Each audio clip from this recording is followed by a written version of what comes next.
এই মুহূর্তে একটা কমপ্লেক্স চলছে আইপিএল কে কেন্দ্র করে, মুস্তাফিজের থাকা না থাকাকে কেন্দ্র করে যে ধরনের একটা জটিলতা তৈরি হয়েছে আপনারা সবাই জানেন।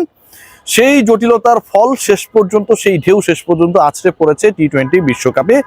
বাংলাদেশের অংশগ্রহণ নেই। পাকিস্তান অংশগ্রহণ করলেও ভারতের বিপক্ষে খেলবে না।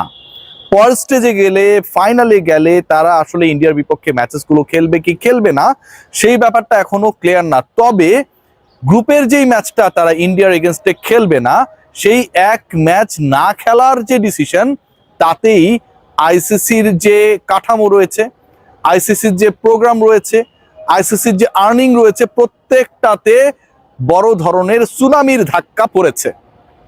এই আলোচনা করব এবং একই সাথে আপনারা সবাই জানেন যে রাত পোহালেই আগামীকাল থেকে অদম্য ক্রিকেট টুর্নামেন্ট হচ্ছে, যেখানটায় 3টা দল অংশগ্রহণ করবে এবং টি-20 ফরম্যাটে ক্রিকেটাররা খেলবে। সেই টুর্নামেন্টেও এমন কিছু ঘটনা আপনাদের সামনে নিয়ে আসবো যেগুলো আসলে না ঘটলেও পারতো। বাংলাদেশ ক্রিকেট বোর্ডের নির্বাচকরা সিলেকশনের ওই হট সিটে যারা বসে রয়েছেন, তারা চাইলে ব্যাপারটাকে আরো ভালোভাবে হ্যান্ডেল করতে পারতেন।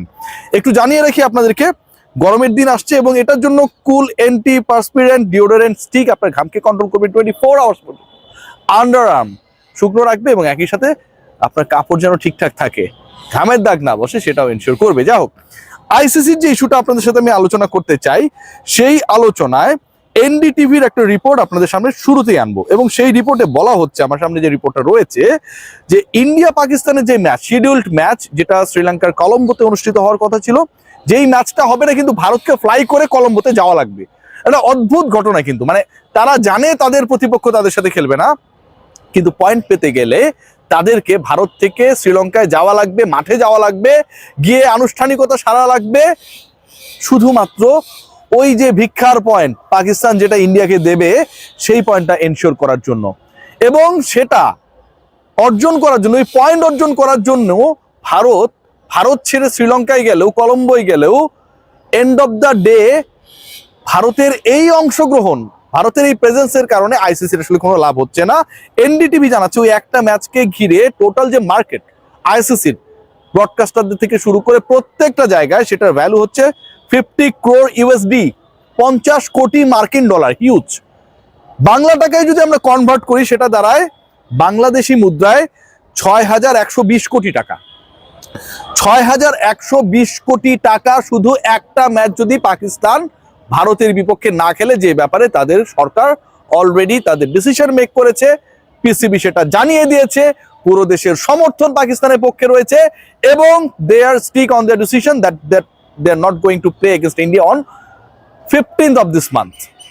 বিশ্বকাপের সবচেয়ে বিগ ম্যাচ, সেমিফাইনাল, ফাইনাল, সেগুলো তো ডিফারেন্ট স্টেজ, বাট গ্রুপ পর্বের সবচেয়ে বিগ ম্যাচ, এক্সপেক্টেড ম্যাচ, যেই ম্যাচটা খেলানোর জন্য এবং খেলার জন্য ভারত পাকিস্তানের দেখতে পারে না ঠিকই, কিন্তু একই গ্রুপে রাখার চেষ্টা করে। আইসিসি লভ্যাংশের ওই খোঁজ করার জন্য পাকিস্তান ভারতকে এক গ্রুপে রাখার চেষ্টা করে। সেই ম্যাচ না হওয়ার কারণে 6000+ বাংলাদেশি টাকায়, 6000 কোটি প্লাস বাংলাদেশি টাকা শুধুমাত্র আইসিসি লস হবে।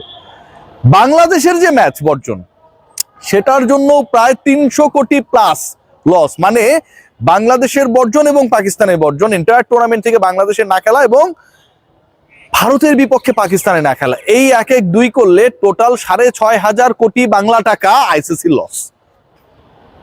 বুঝতে পারছেন কি একটা বাটে রয়েছে? 9 কোটির মুস্তাফিজের রেসটা গিয়ে পড়েছে কোথায়, যেটা কোনো ভলিউমে, কোনো কিছু দিয়ে, কোনো রিপ্লেসমেন্ট, ওখানটা স্কটল্যান্ডকে দিয়ে আপনি রিপ্লেস করে কোনোভাবেই এটাকে জাজমেন্ট করতে পারবেন না। এবং Pakistan is not going to play the match against India in the group stage.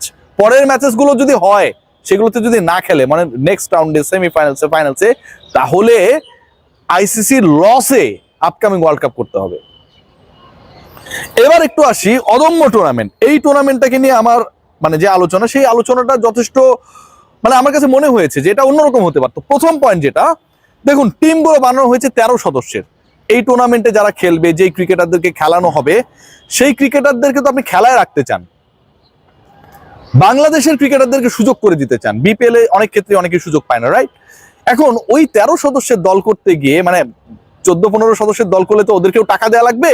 3টা দল যদি আপনি 15 মেম্বার স্কোয়াড করেন, তাহলে আপনার টোটাল নাম্বার অফ প্লেয়ার বাড়াতে হবে 6 জন। এই 6 জন ক্রিকেটারকে পে করার টাকা বাংলাদেশ ক্রিকেট বোর্ডের ভাবখানা দেখে মনে হয় নাই। 13 সদস্যের দল করা হয়েছে, সাব্বির রহমান রুম্মান এই দলে নাই, কোনো দলে নাই। স্ট্যাটাস দিয়েছিলেন যে আমি আসলে কারো, অনেকটা বাংলা কথায় বললে যে মানে থাকে না যে তল্পি বাহকের কাজ করি না, পা চাটি না, তেল মেরে আমাকে দলে রাখবেন স্যার, এই কাজটা করি না। সাব্বির রহমান রুম্মানের ভালো খারাপ মিলিয়ে বিপিএল গেছে।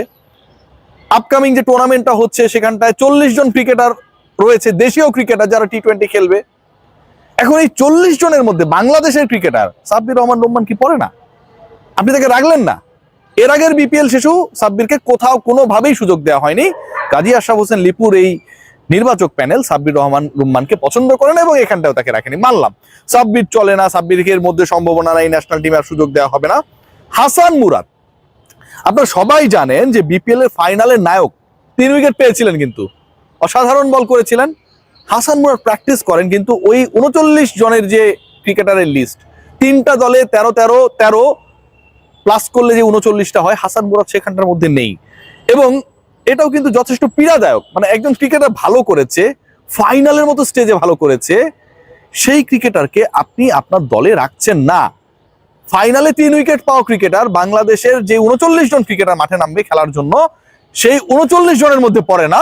এটা আপনি যাই বলেন না কেন ভাই,